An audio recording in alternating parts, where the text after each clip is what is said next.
yang nantinya bisa dijadikan sebagai kesepakatan kelas ya. Kemudian untuk melaksanakan ini itu perlu pembiasaan. Jangan sampai ada yang bilang nggak, selalu diingat ya. Apa kalian siap melaksanakan kriya-kriya kelas? Siap. Oke, terima kasih ya. Jadi nanti untuk selanjutnya kita coba kriya-kriya kelas ini terus dilaksanakan. SMP Negeri 1 Kajen? Jaya, jaya, jaya. Matematika? Yes. Yeah. Hebat. Oke, terima kasih. Untuk hari ini cukup ya. Baca alhamdulillah. Alhamdulillahirabbil alamin. Assalamualaikum warahmatullahi wabarakatuh. Waalaikumsalam warahmatullahi wabarakatuh. 'Cause nobody is waiting games. You're pushing your pull, but you should stay. Stay, yeah.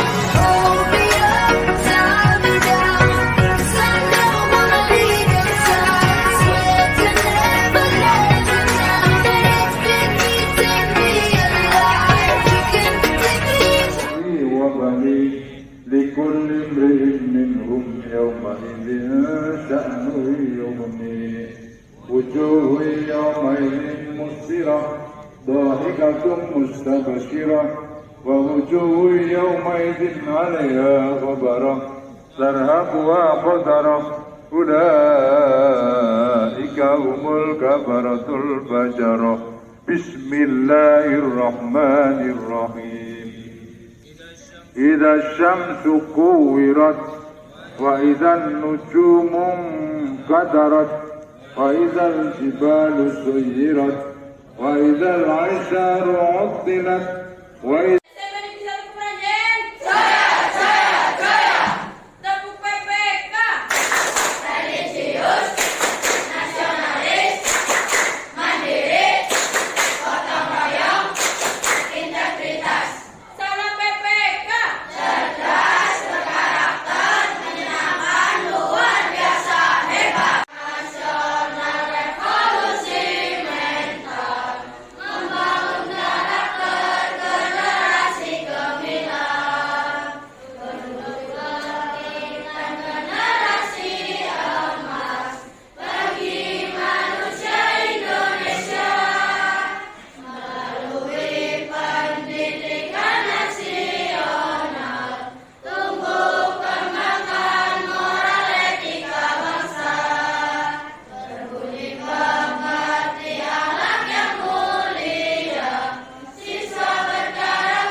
Puji syukur marilah kita senantiasa panjatkan kehadirat Allah Subhanahu wa taala yang telah menimpahkan banyak kenikmatan pada kita, terutama nikmat sehat dan nikmat sempat, sehingga pada siang hari ini kita masih bisa diberi kesempatan untuk mengikuti kegiatan sehari-hari dalam keadaan sehat, tak kurang suatu apa.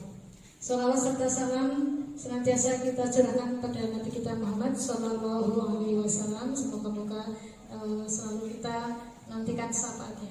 Bapak Ibu yang kami hormati, perkenankan untuk hari ini saya menyampaikan pemaparan tentang diseminasi berbagi praktik baik pada Bapak Ibu semuanya terkait dengan program pendidikan guru penggerak yang nantinya diseminasi ini diperlukan untuk laporan kegiatan guru penggerak dari modul 2.2 terkait dengan modul yang ada. Memang banyak sekali yang harus dipenuhi tugasnya. Terkait dengan tugas yang ini memang diwajibkan harus ada diseminasi selama durasi 1 jam. Jadi kami mohon Bapak Ibu semuanya berkenan mengikuti kegiatan ini. Tujuan saya adalah bukan menggurui ini Bapak Ibu, kita sharing bersama terkait dengan hasil saya selama dari bulan Mei sampai sekarang. Perlu kami sampaikan sedikit informasi yang kami dapatkan dari pendidikan calon guru penggerak yang selama ini saya laksanakan dalam kegiatan alur merdeka. Jadi dalam kegiatan pendidikan guru penggerak, alurnya adalah alur merdeka. Jadi merdeka itu artinya singkatan merdeka, M-nya itu mulai dari diri sendiri, kemudian eksplorasi konsep, kemudian R-nya ruang kolaborasi, demonstrasi kontekstual, kemudian eksplorasi pemahaman, yang terakhir adalah aksi nyata. Nah ini untuk kegiatan aksi nyata terakhir untuk modul dari saya 1.4 budaya positif tentang keyakinan atau kesepakatan dari sekolah maupun kelas. Kami mulai saja nih Bapak Ibu. Jadi untuk kegiatan guru penggerak itu sebetulnya awalnya itu berdasarkan dari filosofi Ki Hajar Dewantara.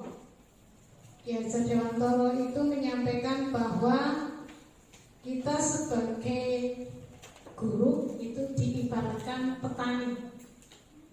Jadi nanti muridnya itu adalah bibitnya, sawahnya itu sekolahnya.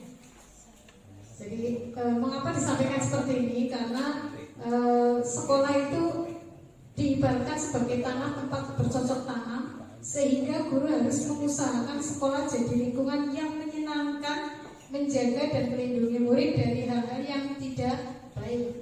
Dengan demikian karakter murid tumbuh dengan baik sesuai dengan kodrat alam dan kodrat zaman. Budaya positif ini nanti dalam membangun ya di sekolah kita itu diawali dari kesepakatan, dari keyakinan. Intinya budaya positif itu adalah pembiasaan.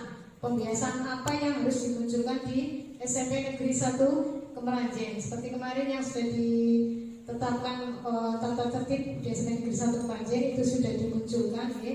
Tapi terkait dengan pembiasaan yang rutin itu sebagai budaya kita, budaya positif yang dilaksanakan di SMP Negeri 1 Kemeranjen.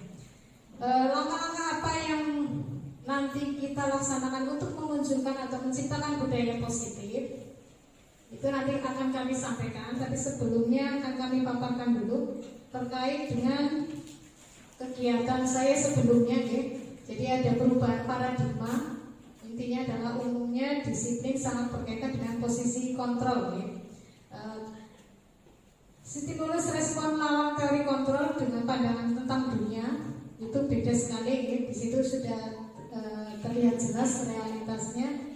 Jadi untuk respon tentang dunia bahwa realitas kebutuhan kita sama, tapi ternyata dalam teori kontrolnya itu berbeda. Jadi masing-masing budaya kita, kemudian pendidikan kita itu tidak sama. Demikian juga dengan siswa kita punya karakter yang berbeda. Kemudian semua orang melihat hal yang sama. Ternyata setiap orang memiliki gambaran berbeda. Jadi kita punya tujuan yang sama, tapi intinya dalam perjalanan itu berbeda. Kemudian kita coba mengubah orang agar berpandangan sama dengan kita. Tapi kita berusaha memahami pandangan orang lain tentang dunia. Jadi kita tidak bisa memaksakan orang lain harus sependapat dengan kita, ya. Jadi intinya di sini kita harus bisa menggunakan posisi kontrol, ya, untuk menumbuhkan karakter siswa melalui budaya positif. Kemudian perilaku buruk dilihat sebagai suatu kesalahan. Padahal bisa saja semua perilaku memiliki tujuan. Jadi kita tidak bisa langsung memvonis bahwa anak itu bersalah. Jadi harus kita cari dulu bagaimana latar belakangnya. Kemudian orang lain bisa mengontrol saya, hanya Anda yang bisa mengontrol diri Anda. Jadi untuk mengoreksi diri itu memang tidak bisa kita sendiri yang mengoreksi, mengevaluasi diri, tapi kita butuh orang lain atau istilah kritikan, ya. Ada kritikan yang membangun, ada yang istilahnya membuat kita down juga kadang ada. Makanya ibaratnya kalau kita curhat, carilah tempat yang benar, jangan curhat di tempat yang salah. Hati-hati nih Bapak Ibu tentang curhat. Kemudian saya bisa mengontrol orang lain, tapi dalam teori kontrol ternyata Anda tidak bisa mengontrol orang lain. Ini ada perbedaannya. Kemudian pemaksaan ada pada saat rujukan gagal, kemudian kolaborasi dan konsensus menciptakan pilihan-pilihan baru. Pemaksaan, kadang kita membuat tata tertib kepada anak supaya tujuan kita itu tercapai, anak tertib itu memang harus dipaksakan. Tapi sebetulnya itu rujukan yang gagal sebetulnya. Tapi kan dari tata tertib yang kita buat itu sudah melalui kesepakatan, jadi tidak langsung dengan secara tiba-tiba mengharuskan tata tertib yang ada. Jadi kita perlu kesepakatan bersama antara siswa, orang tua, dan warga sekolah. Model berpikir menang kalah. Kita memang boleh bersaing, ya, tapi jangan sampai istilahnya karena bersaing terus dengan teman atau mungkin dengan Bapak Ibu guru yang lain ada miskomunikasi. Kadang istilahnya karena saling bersaing terus ada istilah menang kalah, akhirnya timbul sesuatu yang tidak baik. Kemudian selanjutnya makna kata disiplin. Ini menurut Ki Hajar Dewantoro menyatakan bahwa untuk menciptakan siswa yang merdeka, maka syarat utamanya harus mempunyai disiplin yang kuat, yaitu disiplin diri yang berasal dari motivasi internal, yaitu dari dalam diri siswa sendiri. Kemudian jika tidak mempunyai motivasi internal, maka diperlukan motivasi eksternal, yaitu dari orang lain untuk mendisiplinkan dirinya sendiri. Menurut Diana Gosen dalam bukunya Restructuring School Discipline tahun 2001 menyatakan bahwa arti asli dari kata disiplin ini juga berkonotasi dengan disiplin diri dari murid-murid yang dapat membuat seseorang menggali potensinya menuju kepada sebuah tujuan, sesuatu yang dihargai dan bermakna. Bagaimana cara kita mengontrol diri dan bagaimana menguasai diri untuk memilih tindakan yang mengacu pada nilai-nilai yang kita hargai.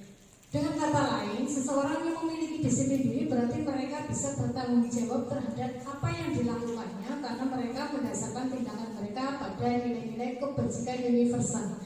Jadi disiplin itu kadang perlu pembiasaan awal, ya, kebaikan-kebaikan apa yang perlu dibiasakan, itu yang nantinya akan memunculkan dari kesadaran diri siswa untuk bisa melakukan sesuatu perubahan. Jadi dengan disiplin, sekali lagi tujuan kita menginginkan siswa bisa teratur sesuai dengan aturan yang ada.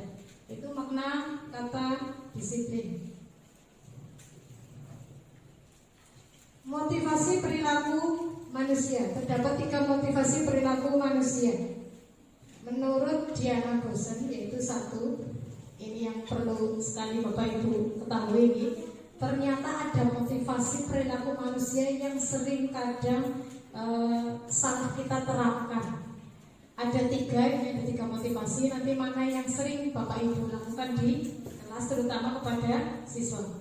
Yang pertama, motivasinya itu untuk menghindari ketidaknyamanan atau hukuman, yaitu seseorang berperilaku untuk menghindari permasalahan yang mungkin muncul dan berpengaruh kepada mereka secara fisik, psikologis, atau tidak terpenuhinya kebutuhan mereka bila mereka tidak melakukan tindakan itu. Jadi intinya anak itu menghindari ketidaknyaman atau menghindari hukuman. Akhirnya ada keterpaksaan dari siswa. Karena apa istilahnya kadang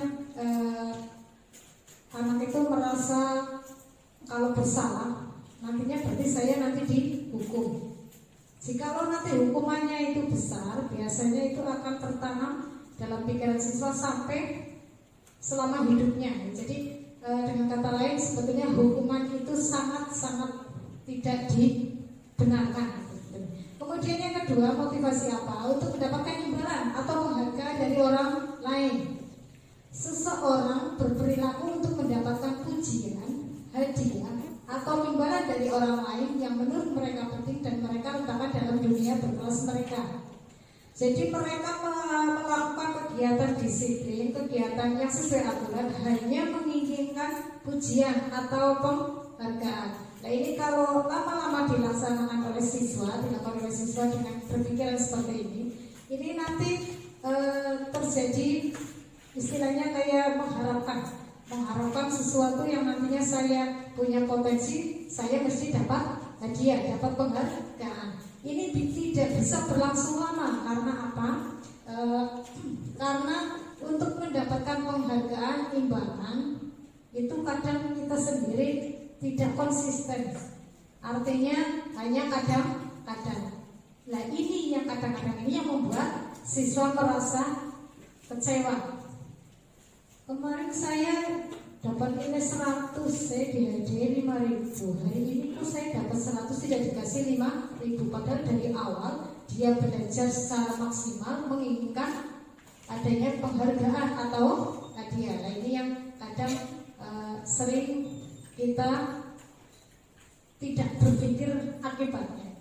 Kemudian yang ketiga, untuk menjadi orang yang mereka inginkan dan menghargai diri sendiri dengan nilai-nilai yang mereka percaya.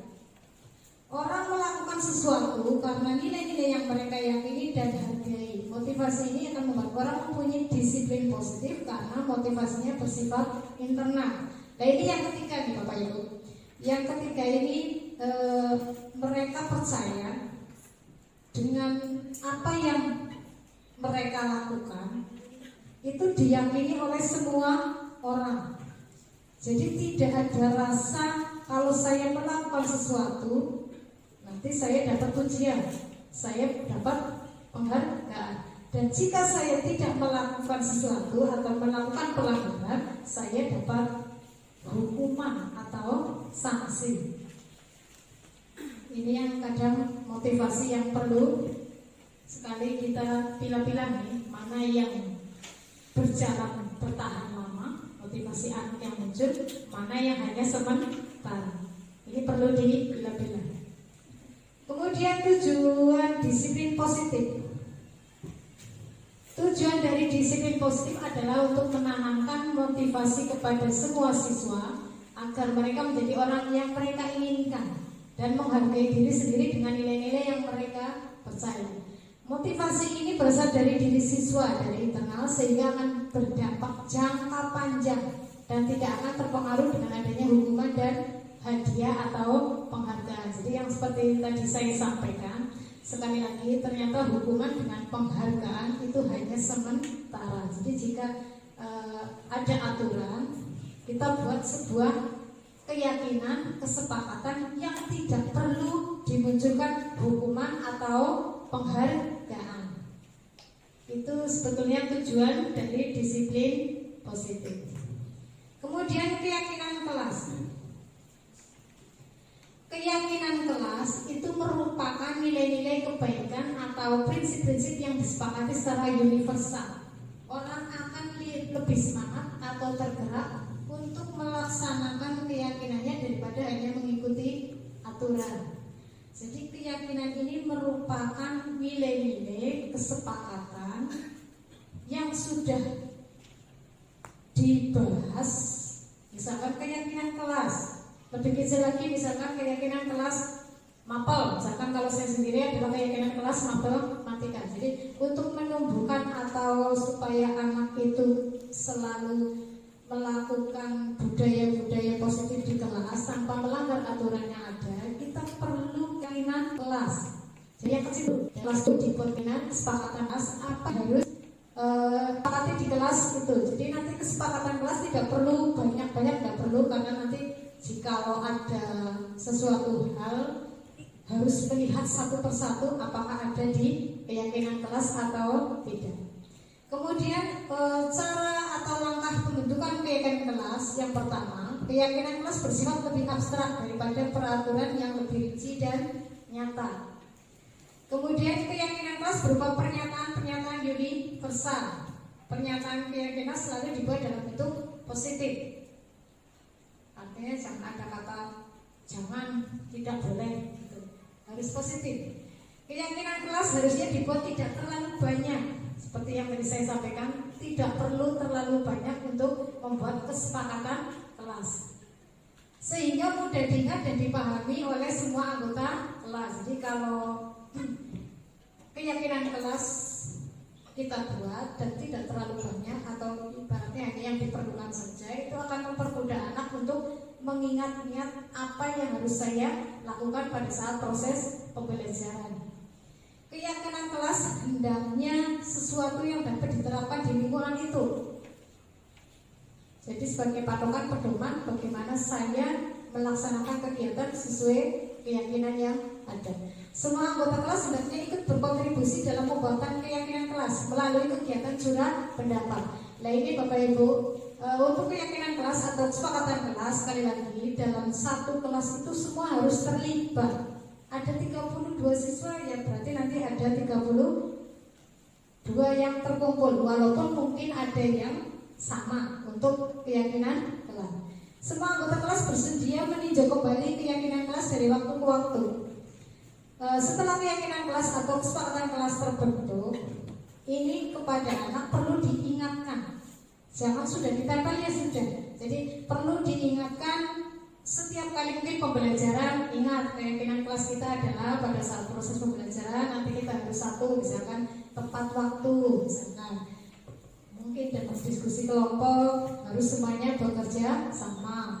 Mungkin saja dalam proses pembelajaran tidak semuanya fokus, tidak ada yang sambil makan atau memut permen, misalkan seperti itu. Contohnya seperti itu keyakinan kelas. Jadi kalau ada keyakinan kelas yang kita buat dengan kesepakatan semua warga kelas, insya Allah budaya-budaya positif akan muncul tanpa harus ada hukuman atau penghargaan. Kemudian selanjutnya,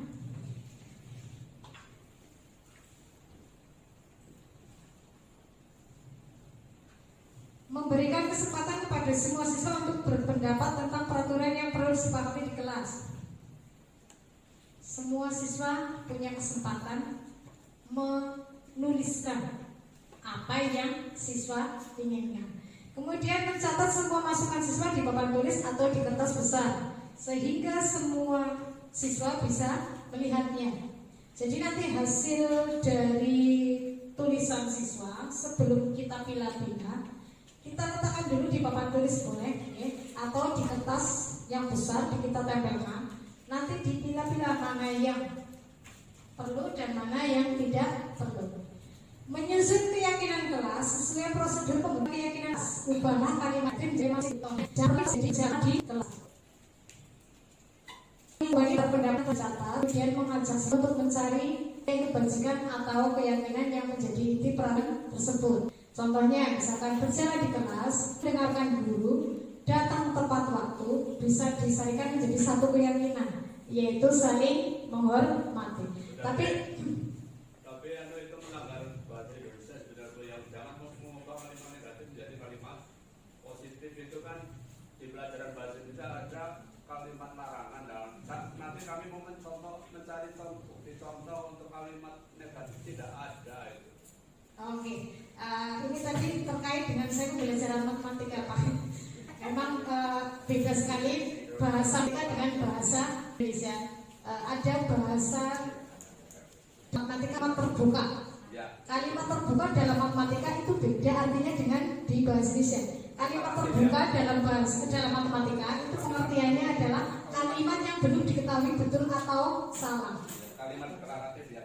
Iya, itu kalau dalam matematika memang saya kadang sering menuliskan kata-kata yang tidak sesuai dengan bahasa yang benar karena mungkin terbiasa kalimat matematika.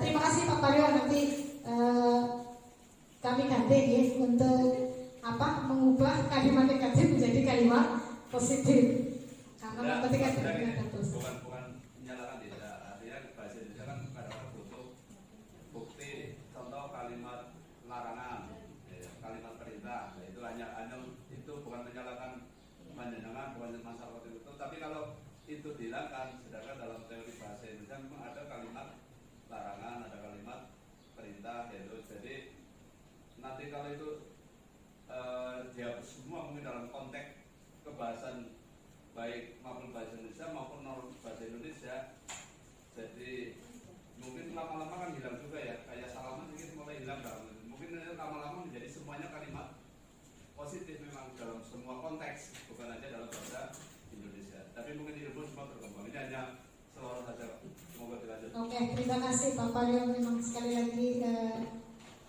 saya dengarkan panjenengan, kita tetap harus mengacu pada bahasa Indonesia yang benar ejaannya, betul sekali. Memang untuk pendidikan calon guru penggerak kita dituntut untuk selalu membaca literasi terus terkali karena background saya matematika. Kendalanya saya sendiri itu dalam menyimak setelah yang saya baca itu sangat-sangat berusaha keras mengulang-ulang. Makanya kalau ada kegiatan ISE saat itu saya diberikan ada beberapa modul, contohnya seperti ini. Nah ini ada 1, 2, 3 sampai 18, ada 1 sampai 18 modul. Itu semuanya harus saya baca. Contohnya yang halaman 1 misalkan dari latar belakang ini sampai ke sini. Ini saya harus membaca lebih dari 1, 2, 3 kali. Sekali lagi, memang mungkin karena backgroundnya matematika, dari awalnya dibiasakan tidak terlalu mendalam dalam menyimak kalimat. Makanya pada saat guru penggerak itu ada presentasi atau di ruang kolaborasi, saya rasa paling tidak bisa. Semuanya betul-betul sangat luar biasa dengan sangat tiba-tiba mengungkapkan pendapat begitu lancarnya dengan kalimat yang sangat bagus sekali. Makanya kadang saya heran bisa kok seperti itu kok. Berarti saya perlu sangat belajar sekali. Makanya kalau pada saat refleksi oleh fasilitator itu supaya mengisikan cat, ungkapkan 3 kata sebelum Anda kata-kata seperti terus saya jawab, saya background mereka dalam memahami kalimat, saya membaca berulang-ulang bolak dibaca. Nah itu kan membutuhkan waktu yang lama, tapi ya seperti saya bisa itu, tapi sampai ketinggalan pemain lain. Ini nanti malam ada cat ya. Bapak Ibu, sebelum besok hari Kamis ada ruang kolaborasi, mohon halaman 1 sampai 18 dibaca semaksimal mungkin karena besok untuk bahan diskusi dan pemaparan presentasi Bapak Ibu. Wow. Padahal modulnya ada setiap modulnya ada yang 5 halaman. Tiap halaman itu ada tulisnya. Contohnya misalkan, saya harus klik ke sini. Loh, sudah ada yang pecat ini, saya malah belum, saya ketinggalan. Padahal ada 21 teman yang harus mengisi. Kalau saya sendiri belum, ketinggalan berarti dengan teman-teman yang lain. Saya baru membuka halaman 1. Itu. Jadi untuk kedepannya, memang ini tapi sebetulnya menyenangkan. Jadi untuk nanti ada pembukaan pendaftaran gelombang yang 8, 9, 10, monggo lah Bapak Ibu semuanya mencoba mendaftar. Ya, terutama yang ini yang ternyata begini.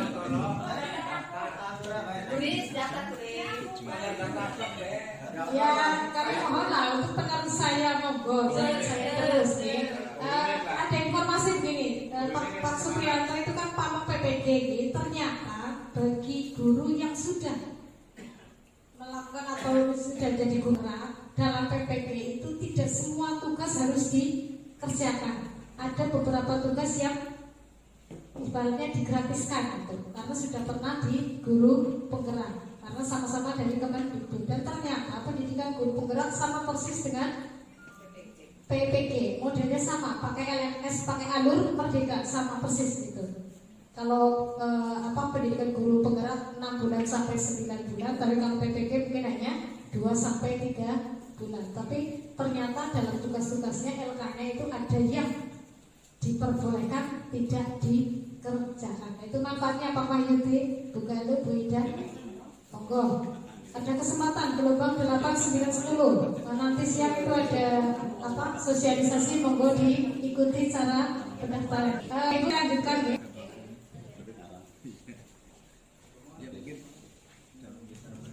Yang keempat, ya, kembali daftar pendapat yang telah dicatat. Tapi ini harus ini Pak Ibu, monggo lah sendiri buat keyakinan kelas sesuai dengan kata panjenengan, kalimat panjenengan yang sekiranya mudah dipahami, diingat oleh siswa. Tidak usah terlalu banyak. Yang penting kita coba dulu 1, 2, 3 atau 5 lah ya. Atau mungkin yang paling banyak 10 keyakinan kelas. Insya Allah nanti dari keyakinan kelas ini anak itu dengan sendirinya tanpa harus kita ingatkan itu sudah punya kesadaran sendiri.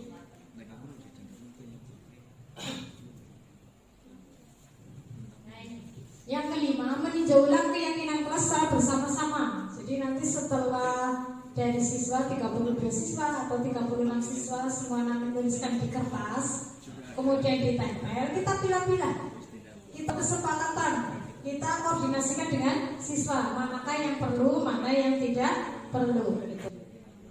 Memang setelah saya buat ke anak kemarin, semuanya itu memang keinginan siswa, tapi banyak yang harus ditinjau kembali karena mau silakan ditulis sesuai keinginannya, dan yang menuliskan kurang pas. Boleh makan pada saat pembelajaran, ada yang seperti itu. Bu, tugasnya jangan terlalu banyak, cukup 1 soal saja. Itu kan mungkin kadang kita kan kurang pas ya. Nah, itu nanti kita pilih-pilih. Setelah keyakinan kelas selesai dibuat, maka semua anggota kelas dapat meninjau ulang dan menyetujuinya dengan menandatanganinya guru dan siswa. Ibaratnya kita punya kontrak kerja ya. Kesepakatan kelas supaya nanti bisa dipahami, bisa kita laksanakan tanpa ada istilahnya beban pasangan, sesuai dengan apa yang ada. Kita tanda tangani, semua siswa harus menandatangani. Keyakinan kelas dapat ditempel di dinding kelas agar mudah untuk dilihat. Tapi kan tujuan kita tidak hanya dilihat, tetap harus diingat. Monggo Pak Toro. Itu untuk kesepakatan kelas, itu untuk tiap guru mapel buat diri atau untuk berlaku untuk satu kelas semua mapel. Terima kasih. Terima kasih Pak Toro. Terkait dengan desiminasi saya untuk budaya positif, memang saya awalnya belajar dari keyakinan kelas matematika. Tapi tujuan kita sebetulnya untuk seluruh warga sekolah, terutama untuk siswa. Di sini untuk menumbuhkan budaya positif, kita awali dari yang kecil dulu. Dan saya berharap dari desiminasi saya ini ada yang mengikuti. Coba dibuat keyakinan kelas kelas maper dulu ya tidak apa-apa. Atau kalau misalkan wali kelas ya berarti wali kelas 1 kelas. Mungkin kalau hanya maper kan sedikit, hanya lintas pada saat proses pembelajaran. Tapi kalau kelas, khususnya untuk wali kelas, itu mungkin lebih banyak. Misalkan piket harus sesuai dengan tugasnya. Semua siswa harus terbagi dengan kerjanya. Mungkin tugas piket si A ini, yang B ini, mungkin dan seterusnya seperti itu. Jadi semuanya nanti berkembang. Keinginan saya itu berkembang sampai ke sekolah. Tapi kan kemarin sudah disepakati tentang tata tertib sekolah, itu juga merupakan sebuah keyakinan atau kesepakatan sekolah untuk siswa. Tidak masalah itu. Kemudian teknik membangun keyakinan kelas itu seperti contoh. Jadi anak bisa menempelkan di papan tulis ini sebelum kita bahas dengan siswa. Kemudian bisa di kertas. Itu kemarin saya mencoba di kelas 9C, 9D, 9A, 9B belum terpasang. Saya nggak tahu masih di mana, tapi ya besok lagi saya coba untuk, karena kemarin saya sampaikan ke siswa. Jadi kelas matematika ternyata banyak siswa yang memunculkan di situ. Ini yang belum saya sendiri, jadi mohon maaf Pak Mario, tidak ada rekam sendiri. Belum saya pilih-pilih mana yang sangat perlu dan mana yang belum perlu. Intinya saya hanya menginginkan anak mencoba membuat keinginan mereka supaya menjadi sebuah kesepakatan, sebuah keyakinan.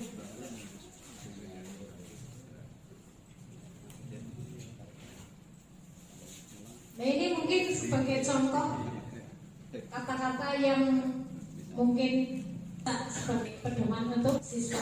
Saling membantu, menjur dan dapat dipercaya, kemudian peduli, saling menyayangi, sopan dan santun, ibadah tepat waktu, disiplin dan tepat waktu, menghargai guru dan teman, kebersihan sebagian dari iman. Ini hanya contoh. Tapi kemarin untuk kelas matematika saya itu masih khusus kelas matematika.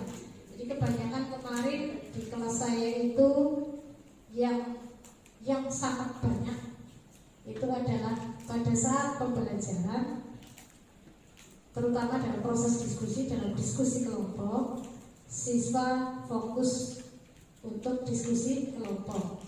Kemudian HP dipakai untuk kegiatan pembelajaran. Dan ternyata dari kelas yang saya ternyata ya karena ini membiasakan anak ada anak lupa, ada beberapa siswa yang masih melanggar dari keyakinan kelas. Contohnya seperti ini yang kemarin sudah saya coba untuk tugas saya sebelumnya.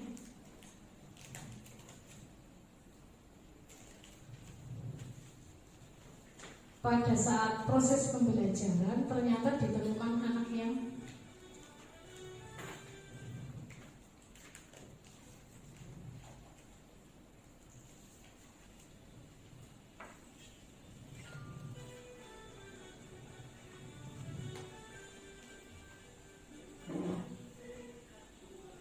saya sebelumnya untuk demonstrasi praktisi ketiga. Itu harus tertulis ya Bu, yang kayak di kelas ya. Harus ditulis ya. Kalau saya bukan keyakinan kelas tapi keyakinan saya gitu.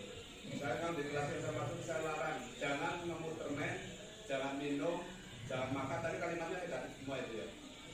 Jadi kecuali yang punya penyakit mat dan kalau tidak makan mati ya gitu.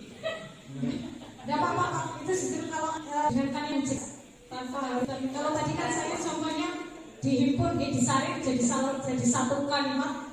Malah kadang anak tidak tahu si maksudnya itu apa. Kadang kalau langsung jangan makan permen itu anak bisa langsung makan permen yang ada sindiknya terus sambil mendengarkan pelajaran kayaknya masuk gimana itu saya. Soalnya saya larang pokoknya jangan minum, jangan makan.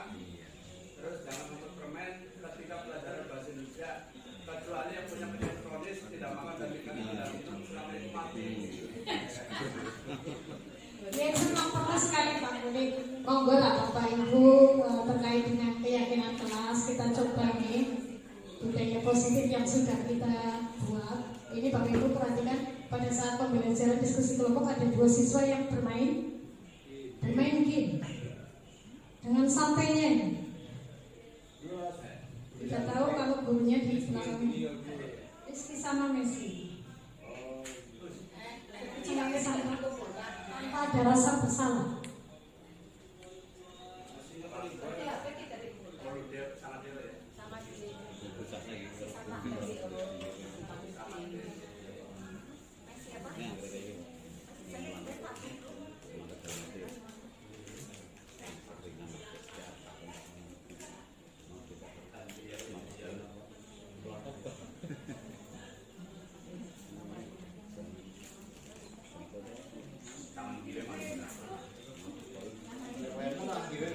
Memang betul sekali Bapak Ibu, banyak sekali kejadian di saat pembelajaran ya, yang tidak sesuai dengan keinginan kita, betul sekali.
Lanjutkan gitu Bapak Ibu. Jadi kalau sekali lagi kalau kita temukan dari beberapa siswa yang melanggar keyakinan kelas, jadi intinya tadi keyakinan kelas sudah dibuat sebagai suatu kesepakatan. Jika nanti kok ditemukan siswa melanggar aturan itu, keyakinan kelas itu, kita tidak bisa langsung menghukum. Kita harus menggunakan segitiga restitusi, apa yang tadi saya gambarkan penanganannya. Dalam penerapan keyakinan kelas, jika terjadi pelanggaran tentu akan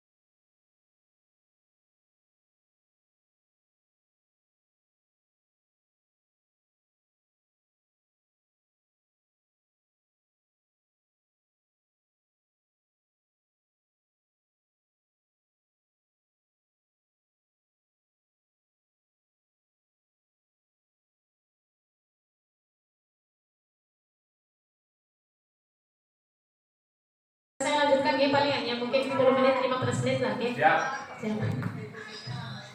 Mungkin sekali lagi saya mohon maaf pada Bapak Ibu semuanya, dan saya ucapkan banyak terima kasih sekali Bapak Ibu sudah menyempatkan waktu untuk ibaratnya mendengarkan saya. Ya syukur-syukur nanti kita terapkan bersama hasil tentang keyakinan kelas. Saya lanjutkan untuk posisi kontrol guru, Bapak Ibu. Di sini ada 3 posisi kontrol guru, yang satu penghukum, kemudian pembuat orang merasa bersalah. Yang pertama penghukum. Ini menurut Diana Gosen terdapat 5 posisi kontrol nih.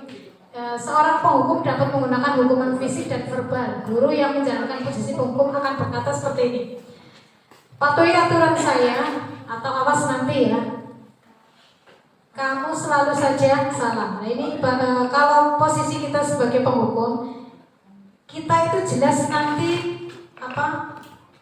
dari pemikiran siswa, mesti anu guru galak dan seterusnya, mesti seperti itu.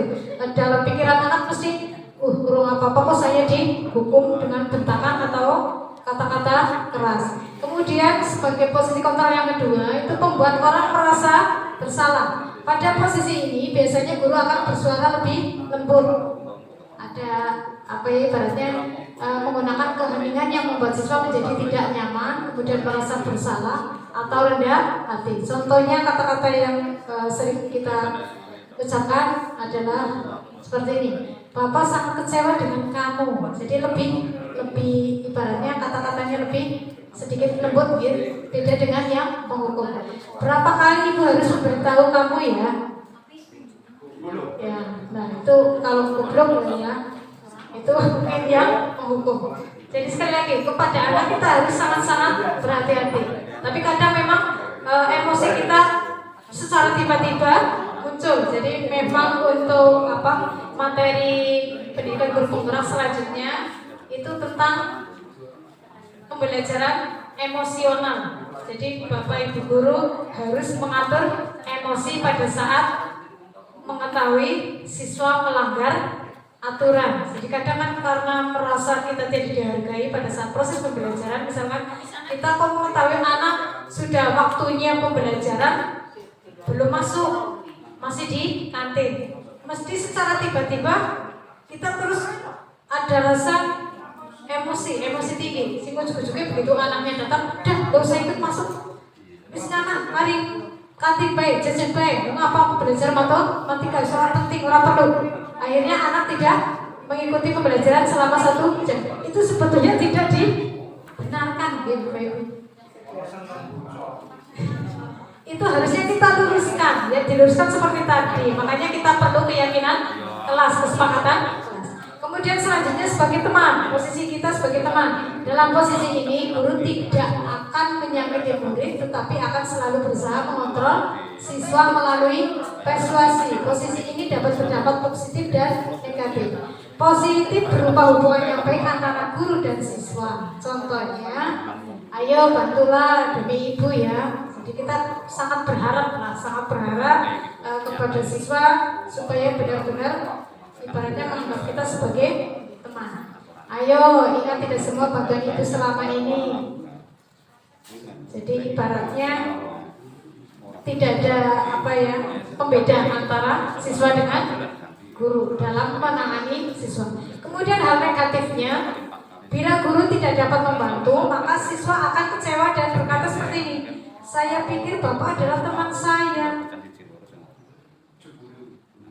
ternyata kok saya tetap dihukum. Misalkan kok saya misalkan ya ada teman curhat, siswa curhat misalkan ke gurunya, tapi ternyata tidak digubris, tidak dihiraukan. Itu merasa anak ibaratnya jerene, Bapak jadi teman saya kok tidak pernah menanggapi apa yang saya sampaikan dan sebagainya itu. Kemudian murid menjadi tidak mau lagi berusaha, istilahnya motivasinya down ya. Siswa hanya mau bertindak untuk guru tertentu, tidak untuk guru lain, dan siswa akan tergantung pada guru tersebut. Sekali lagi Bapak Ibu, ternyata kejadian-kejadian yang tidak sesuai dengan keyakinan atau aturan sekolah banyak sekali dilakukan oleh siswa kita ya, banyak sekali. Kemudian sebagai monitor atau pemantau, posisi pemantau berdasarkan peraturan dan konsekuensi dengan memisahkan hubungan pribadi, itu pertanyaannya bisa diajukan biasanya seperti ini. Jadi kalau kita mengetahui siswa melanggar aturan, kita bisa sebagai monitor mengingatkan peraturannya apa, keyakinan kelas yang ada apa, terus apa yang sudah kalian lakukan, melanggar keyakinan kelasnya apa tidak, dan seterusnya seperti itu. Kemudian satu lagi, sebagai manajer, manajer itu istilah sebagai pemimpin lah ya. Tapi kan dalam proses pembelajaran kita sebagai pemimpin pembelajaran, bukan pemimpin kayak kepala sekolah itu enggak. Ya. Di sini kita masih dalam lingkup pembelajaran. Merupakan posisi mentor di mana guru berbuat bersama dengan murid, mengajak siswa mempertanggungjawabkan perilakunya, mendukung siswa menemukan solusi atas permasalahannya sendiri. Murid diajak menganalisis kebutuhan dirinya dan kebutuhan orang lain. Yang terpenting adalah kolaborasi dengan siswa. Kemudian kata-kata seorang manajer seringnya seperti ini. Apa yang kita yakini? Apa yang kamu yakini? Jika kamu meyakininya, apakah kamu bersedia memperbaikinya? Jika kamu memperbaikinya, ini menunjukkan apa tentang dirimu? Apa rencanamu untuk memperbaikinya? Posisi kontrol guru yang manajer ini sudah sering dilakukan oleh guru BK.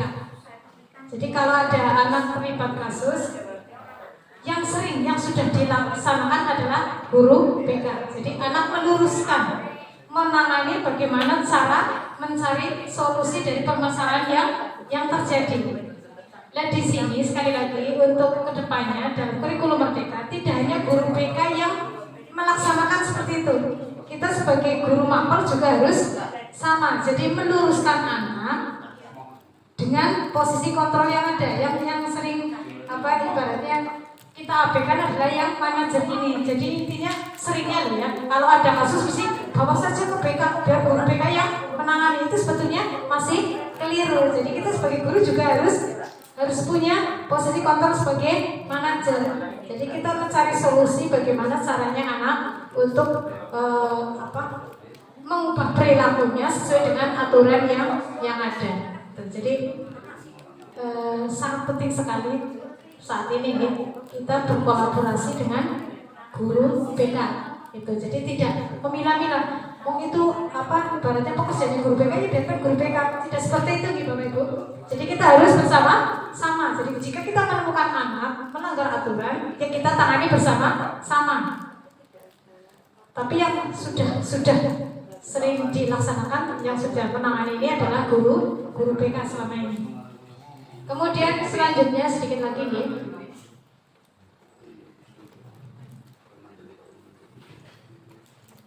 Tujuan dari 5 posisi kontrol guru terhadap siswa adalah seperti ini, mencari posisi atau mencapai posisi manajer seperti tadi yang saya sampaikan. Jadi yang selama ini sudah dilaksanakan itu adalah hanya guru BK. Yang lain mungkin masih ibaratnya dengan penuh. Mungkin karena menganggap guru mapel hanya tugas yang mengajar, akhirnya posisi-posisi manajer ini terutama sering diabaikan, terus akhirnya dilemparkan ke guru BK. Seringnya seperti itu. Ya mulai besok kita bareng-bareng sama-sama.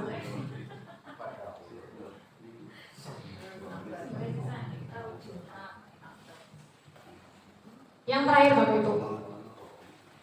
Jadi untuk menangani siswa, ini mungkin yang sudah sering dilaksanakan oleh guru PK terkait dengan segitiga restitusi. Jadi kalau melihat siswa atau menemukan siswa melanggar aturan atau tidak sesuai dengan keyakinan kelas, apa yang harus kita lakukan? Itu urutannya adalah menggunakan segitiga restitusi. Itu yang pertama adalah memvalidasi tindakan yang salah. Kita mau dari siswa itu kita koreksi, kita korek. Kita cari tahu apa sih sebetulnya yang sudah kalian langgar, yang tidak sesuai dengan keyakinan kelas. Biar anak sendiri yang memunculkan. Jadi jangan langsung tadi kamu sudah melakukan ini, tidak perlu. Jadi biarkan anak untuk dengan kesadaran sendiri mengakui kesalahan sendiri. Kemudian menanyakan keyakinan. Setelah anak menyebutkan atau mengungkapkan apa yang tadi dilanggar, ya, kita ujung-ujungnya hubungkan dengan keyakinan kelas yang disepakati. Kemudian jika nanti sudah ketemu keyakinan kelas mana yang dilanggar, menstabilkan identitas. Jadi anak diusahakan dengan kesadaran sendiri mencari solusinya sendiri. Jadi seperti tadi yang tadi saya lihat dari tugas saya, ketahuan pada saat bermain HP, pada saat diskusi kelompok. Anak itu saya panggil, saya tanyakan kesalahannya di mana. Kemudian saya berusaha untuk membantu anak mencari solusinya sendiri. Dari pelanggaran yang kalian buat itu sebaiknya bagaimana? Jadi jangan kita sendiri yang harus menentukan. Kok kudu dihukum, kok kudu nyapu satu ruangan, itu udah. Jadi tetap anak dibimbing, dipancing untuk mencari solusinya sendiri. Memang tugas kita berat ya. Kadang anak harus bermain, kok ngapain, kok ngapa lah, manusia saja kadang seperti itu. Tapi ya memang ya itulah. Ya sebagai guru ternyata memang tuntutannya sangat besar dan sangat kuat ya. Bapak Ibu, untuk selanjutnya terkait dengan apa yang tadi saya sampaikan, ya, monggo lah Bapak Ibu semuanya, mungkin demi kelancaran budaya positif kita di SMP Negeri 1 Kemeranjen, supaya berjalan dengan lancar, kita bersama-sama mencoba membuat keyakinan kelas, boleh keyakinan kelas mapel atau mungkin wali kelas, ya mulai dari awal ya. Yang sudah berjalan juga tidak masalah. Jadi contohnya misalkan untuk keyakinan kelas yang sudah budaya kita yang sudah jalan itu kan ada berdoa, okay. Kemudian ada tepuk PPK, salam PPK, kemudian mares PPK. Jadi di situ dituangkan saja awal pembelajaran berdoa, terus tepuk PPK, salam PPK, terus mares PPK. Nanti kan dengan sendirinya anak mengikuti aturan urutan dalam pembelajaran selama 1 hari itu. Mungkin seperti itu ya. Jadi saya juga mengucapkan banyak terima kasih pada Bapak Ibu semuanya. Ternyata untuk budaya kita, tadarus, literasi sudah berjalan ya, walaupun mungkin belum maksimal, tidak masalah. Intinya kita sudah mencoba ya, sesuai dengan budaya kita. Untuk hari Senin itu upacara bendera, sudah otomatis jelas anak begitu ada bel untuk upacara ya anak segera masuk ke lapangan upacara tanpa harus diingatkan. Itu kesadaran anak juga karena sudah dibiasakan. Kemudian hari Selasa dan hari Kamis itu tadarus bersama. Ini juga sudah otomatis anak menata. Bagian anak putra jelas otomatis di sana sudah tahu sendiri. Nah ini karena kita sudah mencoba membiasakan. Akhirnya itu tadi dengan kesadaran sendiri siswa jelas intinya saatnya saya berkumpul, saatnya tepatnya saya di sini dan seterusnya. Kemudian literasi di kelas hari Kamis, hari Rabu memang baru 1 minggu kemarin berjalan. Kemarin kan untuk memantau kegiatan itu diminta bantuannya bagi Bapak Ibu guru yang mengajar di jam pertama gitu. Tapi insya Allah kalau nanti ini sekali lagi pada saat Bapak Ibu guru menyampaikan bahwa begitu jam pembelajaran jam 7 sudah bel, secara otomatis kalian harus sudah membaca buku, kemudian meresum hasil bacaan.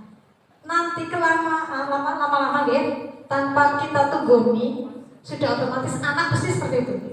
Tapi dijelaskan yang akhirnya tujuan kita untuk apa literasi. Nanti kan anak dengan kesadaran sendiri sekali lagi muncul ibaratnya tanpa harus ada paksaan dan diingatkan seperti itu. Kemudian untuk Jumat saya berharap sekali untuk kegiatan Jumat sehat. Ini kegiatannya kan per 1 minggunya itu beda-beda. Tapi saya berharap sekali masing-masing komponen misalkan kan ada 7 K. Dalam Jumat itu ada Jumat bersih. Kita jadwalkan Jumat bersih, misalkan ibaratnya dalam 1 bulan itu kan ada 4 minggu. Tidak harus ke-4-4-nya 1 minggunya apa-apa tidak perlu sebetulnya. Cukup 2 saja jadi sebetulnya bagus. Jadi mungkin ya Jumat pertama, Jumat ketiga adalah Jumat bersih. Itu nanti kan tujuannya jalan, programnya apa? Sekali lagi kalau nanti ini jalan Jumat bersih 2 kali dalam 1 bulan, mungkin terlihat beda. SMP Negeri 1 Kemeranjen terlihat beda. Kemudian 2 minggu untuk Jumat sehat, wis cukup sebetulnya. Ya. Jadi tidak apa istilahnya kalau Jumat rohani bisa untuk yang hari Selasa dengan hari Kamis. Itu biar fokus ya. Kita tidak perlu terlalu banyak program lah Bapak Ibu Guru. Yang akhirnya nek didelok hanya asal jalan tok, asal melakukan. Tapi kalau misalkan sedikit tapi dikemas dengan baik, insya Allah menghasilkan yang lebih maksimal. Bapak Ibu yang kami hormati, terima kasih sekali Bapak Ibu sudah membersamai saya. Terakhir dari saya, mohon maaf mohon maaf sekali lagi, mungkin ada yang merasa terganggu dengan kegiatan ini. Sekali lagi saya mohon maaf dan seikhlas-ikhlasnya panjenengan memaafkan saya terus terang kegiatan ini memang betul-betul menguras waktu saya, karena kemarin saya diingatkan oleh Ibu Pengawas, Bu Tantri, yang tugas diseminasi sudah apa belum kok Bu, padahal terakhir tanggal 17 harus sudah di-upload. Saya baru dapat diseminasinya padahal nanti komponennya ada dari aksi nyata ini, ada dari siswa dan seterusnya. Tapi ya nanti saya coba untuk memenuhi ini. Terima kasih sekali lagi Bapak Ibu. Mohon maaf dari saya. Terakhir dari saya, mohon daftar hadir, resume, foto, dan laporan. Oke. Terima kasih. Kemarin saya sudah undangannya juga. Ya. Kemarin dari saya ada tambahan ya Pak, satu itu. Ini tambahan lagi. Tambahan lagi. Oke. Siap Pak Farid. Oke, Bapak Ibu, terima kasih sekali dan mohon maaf saya akhiri dari saya. Jangan lupa untuk selalu bahagia ya. Pokoknya intinya kita jangan merasa berkecil hati, jangan takut gagal sebelum coba. Kita coba saja apa yang sebisa kita. Nanti kan kita tahu mana yang perlu diperbaiki, mana yang sudah bagus itu. Kayak Pak Ayati sudah mendaftar sekali, jangan takut gagal lagi Pak Ayati. Kita coba saja langsung terus dan terus. Kita tidak mengejar potensi di tempat sekolah itu tidak. Yang penting ilmunya kita berbagi lagi.